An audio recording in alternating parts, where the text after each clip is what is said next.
అంగరంగ వైభవంగా క్షీరసాగరంలో సర్పంచ్ కొన్యాల బాలరెడ్డి ఆధ్వర్యంలో జరిగిన సీతారాముల వారి కళ్యాణము అంతా ఇంతా కాదు. కళ్యాణము చూడటానికి 2 కన్నులు సరిపోలేదు. తెలంగాణలో భద్రాచలము తర్వాత మన క్షీరసాగరము 2వ స్థానము అందుకున్నది.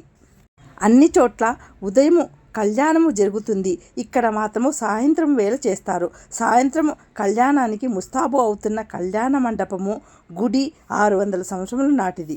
సర్పంచ్ వాళ్ళ తాతలు ముత్తాతల నుంచి ఈ సీతారాముల వారి కళ్యాణ వేడుకలు జరుగుతున్నవి. కానీ 15-16 సంవత్సరముల నుంచి తెలంగాణలోని భద్రాచలంకు దీటుగా నిర్వహిస్తున్నారు అట.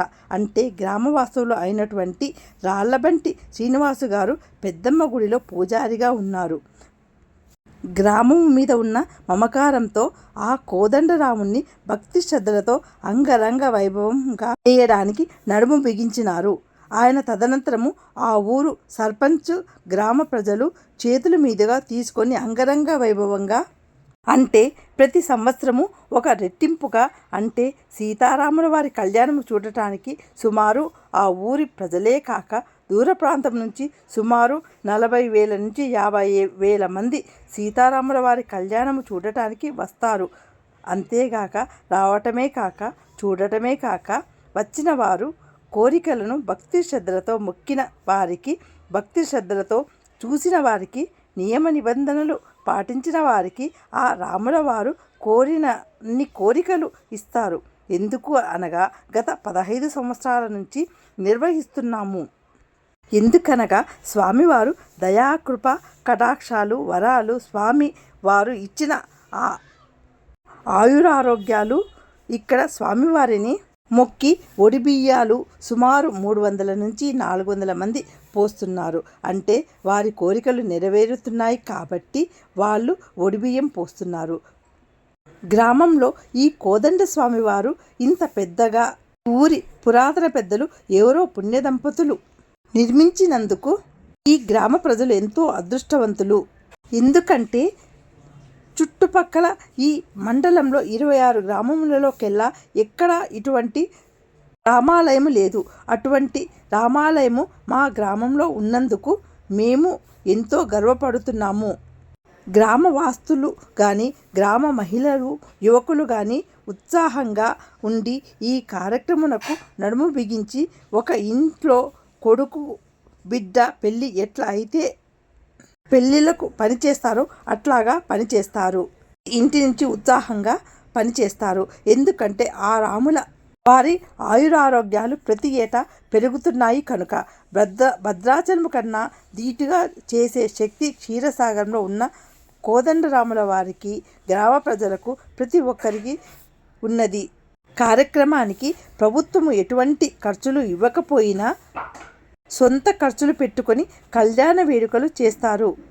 కానీ ప్రతి ఏటా అన్ని గ్రామాలలోనూ సీతారాముల వారి కళ్యాణం నిర్వహిస్తారు. కానీ క్షీరసాగరంలో ఎంతో ఉత్సాహంగా ఉల్లాసంగా వైభవోపేతంగా ఒక హర్షవ్యక్తంగా నిర్వహించేదే ఈ సీతారాముల వారి కళ్యాణము. ఇక్కడ ప్రతి ఒక్కరూ సీతారాముల కళ్యాణంలో కూర్చున్నట్లుగా అనుకుంటారు. ఇక్కడ అందరూ సమానమే, ఎవరూ పెద్ద కాదు. ఈ గ్రామంలో కులాలకు అతీతం లేదు, మతాలకు అతీతం లేదు. అందరూ కలిసికట్టుగా నిర్వహిస్తారు. ఈ గుడిలో ఒక ప్రత్యేకమైన రాయి ఉన్నది. అదే వారధి రాయి అంటారు. సీతమ్మ వారిని లంక నుంచి తీసుకురావటానికి వానరులు వాడిన రాయి. ఈ రాయి నీటిలో వేసిన వెంబడే పైకి అంటే నీళ్ళ మీద తేలుతూ ఉంటుంది.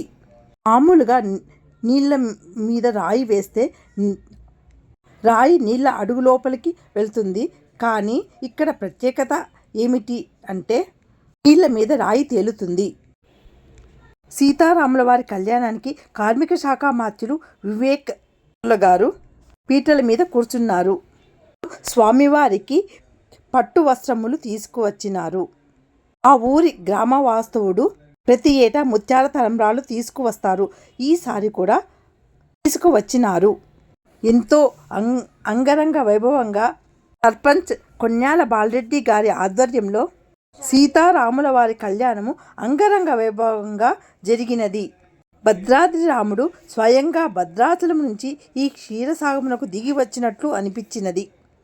క్షీరసాగరంలో ప్రతి ఏటా సీతారాముల వారి కళ్యాణము సాయంత్రం వేళ జరగటము ఇక్కడ ఆనవాయితీగా వస్తున్నది. విద్యుత్ కాంతులతో స్వామివారి కళ్యాణ మహోత్సవము తీర్చిదిద్దారు. భద్రాద్రిలో సీతారాముల వారి కళ్యాణం పూర్తి అయిన తర్వాత అక్కడ నుంచి అక్షింతలు తీసుకువచ్చి ఇక్కడ అక్షింతలు కలిపి స్వామివారి కళ్యాణ మహోత్సవాన్ని అంగరంగ వైభవంగా ఇక్కడ నిర్వహిస్తారు. సీతారాముల వారి కళ్యాణము చూసేందుకు వివిధ ప్రాంతముల నుంచి పెద్ద ఎత్తున భక్తులు కళ్యాణ మహోత్సవానికి హాజరు అవుతారు. వచ్చే సంవత్సరము ఈ క్షీరసాగరములో సీతారాముల వారి కళ్యాణము అందరూ రావటానికి ప్రయత్నించండి. మీకు ఈ కళ్యాణం చూస్తుంటే అనిపించవచ్చు మనము ఎక్కడ ఉన్నామా అని, స్వర్గంలో ఉన్నామా అన్నట్లుగా అనిపిస్తుంది. ఆ అనుభూతి అంతా ఇంతా కాదు, స్వర్గంలో ఉన్నట్లు అనిపిస్తుంది. అక్కడ వాతావరణము ప్రతి ఒక్కరి నోటి వెంట శ్రీరామస్మరణ, రాముని ఆటలతో తన్మయం చెంది అక్కడ ఉన్నంతసేపు మైమరిచిపోయి దేవుని స్మరణలో ఉంటాము. అక్కడ సీతారాముల వారి కళ్యాణం చూస్తూ ఉంటే ఒళ్ళు పులకరిస్తుంది. సీతారాముల వారి కళ్యాణము పండితులు, గురువులు అందరి సమక్షంలో జరుగుతుంది. ఎంతో ఖర్చుతో కూడిన కూడా భక్తులు అంతా కలిసి గ్రామవాసులంతా ఒక చోట చేరి నిర్వహిస్తారు. కూడా ఎంతో రాములవారి భక్తి శ్రద్ధలతో కళ్యాణము వహిస్తారు. ఎంతమందికి ఈ క్షీరసాగరంలో జరిగిన సీతారాముల వారి కళ్యాణము నచ్చినది, ఎలా అనిపించినది, ఎంతమంది కళ్యాణమునకు వచ్చినారు? నచ్చితే జై శ్రీరామ్ అని కామెంట్ చేయండి ప్లీజ్.